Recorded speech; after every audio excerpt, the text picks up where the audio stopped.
Vince, Vince, you want to finish your thought about as we're going to the Kyrie Irving press conference and then hearing what he had to say about going into a situation where he thinks he knows, but he doesn't know what tomorrow night's going to be like. He understands it's a big moment, and of course, you dream about it all the time, so you want to play your best basketball in the biggest moment.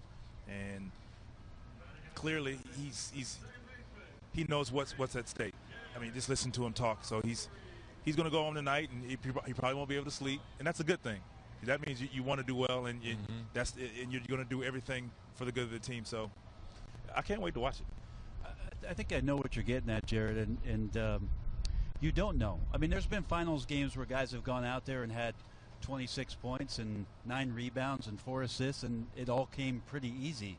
But that's not where your head is when a member of the media is asking you about where your head is prior to getting to that game, about being in a Game 7, and about understanding the task at hand and digging through a 3-1 deficit and being on this floor in Oracle Arena where the Warriors don't lose. All of those things, you know, in the recesses of your mind, 3D, that you have to work through to find that quiet place to be prepared to give what you can in the game. And the game, it might not be the most difficult game that you're going to play.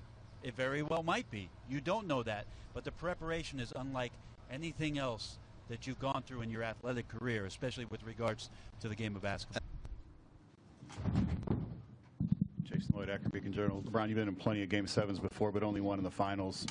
What do you recall from that Game 7 against the Spurs, and is a Game 7 of the finals any different than a Game 7 in another series? No, I don't.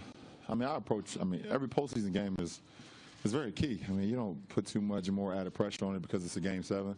The one thing we all know is it's the last game of the season, and so it's not like you preserving the energy. You don't be out there saying, okay, well, I got to, keep my body ready for the next game. There's no next game. So, look forward to the challenge. I mean, it's a Game 7, but I don't put too much more added pressure on it. Is there anything you remember about that Spurs game besides winning? I remember pretty much everything about the game. And, it was just it was a tough game versus a great opponent. And, throughout the whole game, we just had to, each possession was key. Each possession was key. There was momentum swings back and forth. But we was able to make a couple of plays down the stretch to allow us to win the game. Emilio up front. Yes, LeBron, Emilio Perez, Tap the Boards right here. We all know you're a team-first guy, but seeing this Game 7, do you see it as this will be the game that will define your legacy and your career? No. You don't see it that way? No. Okay. David, standing on the left. Hey, LeBron, I know you've consistently said that, if you do everything you can live with what happens. I just want to, push a little bit back on that, given where you come from, where you've been, the whole arc of your career. You've never played in a game where if you win that game, Cleveland wins the championship. And I wonder what you think about or what goes through your mind when you've contemplated what winning a championship would mean to Cleveland and Akron. I don't think it's went through my mind until you asked me. I don't put that type of thought on the game. I came back for a reason. That's to bring a championship to the city of Cleveland, to the Northeast Ohio, to all of Ohio and all Cavalier fans in the world. That's been one of my goals. Yeah. But I don't add too much more pressure on it.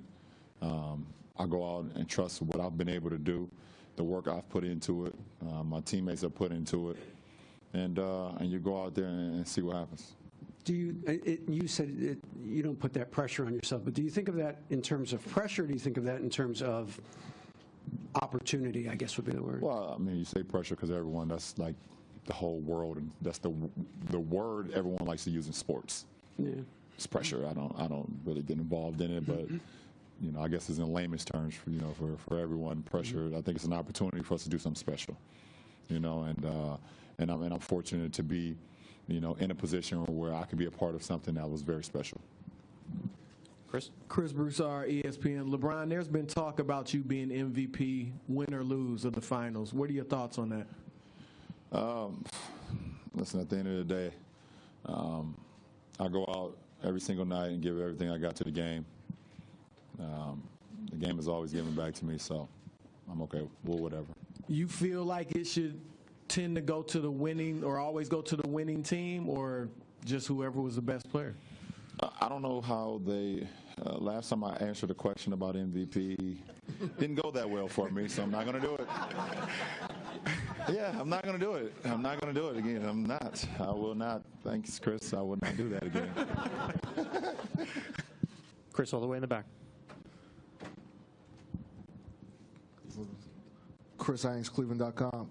Brian, it seems like this series hasn't worked out for Kevin Love matchup-wise, and you guys have played along fine. But for him in this series, how I know it's not important to make sure he gets him going. It's not the regular season, but what ways can he contribute and be effective while playing the lineup as going against? At the end of the day, we win. It doesn't matter. It doesn't matter. We take care of business tomorrow. We put ourselves in a position to win. If we come out victorious, I don't think there's going to be guys talking about over the summer how bad or Kevin he didn't play well. He had 3 fouls in the first half in Game 6, or 10 years from now, they're going to be like, you remember Kevin picked up that 3rd foul that wasn't a foul? Mm-hmm. I don't think nobody's going to say that. They're going to say Kevin Love is a champion. That's all that matters.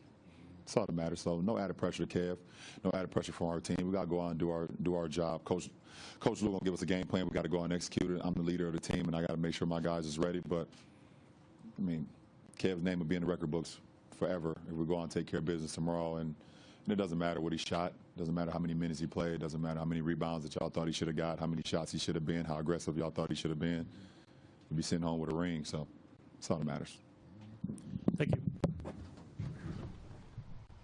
It'll all go down tomorrow night. NBA TV's pregame coverage tips off at 6 p.m. Eastern. Kristen Ledlow will sit down with Klay Thompson and a very special Father's Day visit from Del Curry. We've got more to do here on our media availability show live from Oakland.